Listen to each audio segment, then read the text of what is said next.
Vigil നരഹത്യാ കേസിൽ രണ്ടാം പ്രതി രഞ്ജിത്തുമായി തെളിവെടുപ്പ്. വിജിലിനെ കുഴിച്ചുമൂടിയ സരോവരത്തെ ചതുപ്പിൽ ഉൾപ്പെടെ രണ്ടിടങ്ങളിലായാണ് തെളിവെടുപ്പ് നടന്നത്. കേസിൽ പിടിയിലായ പ്രതികളെ വിശദമായി ചോദ്യം ചെയ്യും.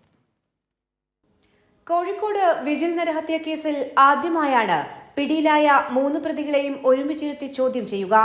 രണ്ടാം പ്രതി രഞ്ജിത്തിനെ പിടികൂടിയതിന് പിന്നാലെയാണ് 3 പ്രതികളെയും ഒരുമിച്ച് അന്വേഷണ സംഘം കസ്റ്റഡിയിൽ വാങ്ങിയത്.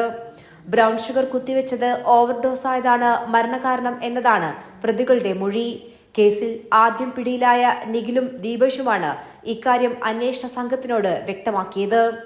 മരണത്തിനു പിന്നിൽ മറ്റെന്തെങ്കിലും ദുരൂഹതയുണ്ടോ എന്നതുൾപ്പെടെയുള്ള കാര്യങ്ങളിൽ വ്യക്തത വരുത്താനുണ്ട്. 2 ദിവസത്തെ കസ്റ്റഡിയാണ് കോടതി അനുവദിച്ചിരിക്കുന്നത്. കസ്റ്റഡി അനുവദിച്ചതിനു പിന്നാലെ തെളിവെടുപ്പും പൂർത്തീകരിച്ചിരുന്നു. വിജിലിന്റെ മരണം സംബന്ധിച്ച സംശയങ്ങൾ എല്ലാം ദൂരീകരിക്കാനാണ് അന്വേഷണ സംഘം 3 പേരെയും ഒന്നിച്ച് കസ്റ്റഡിയിൽ വാങ്ങിയത്. കൈരളി ന്യൂസ്, കോഴിക്കോട്.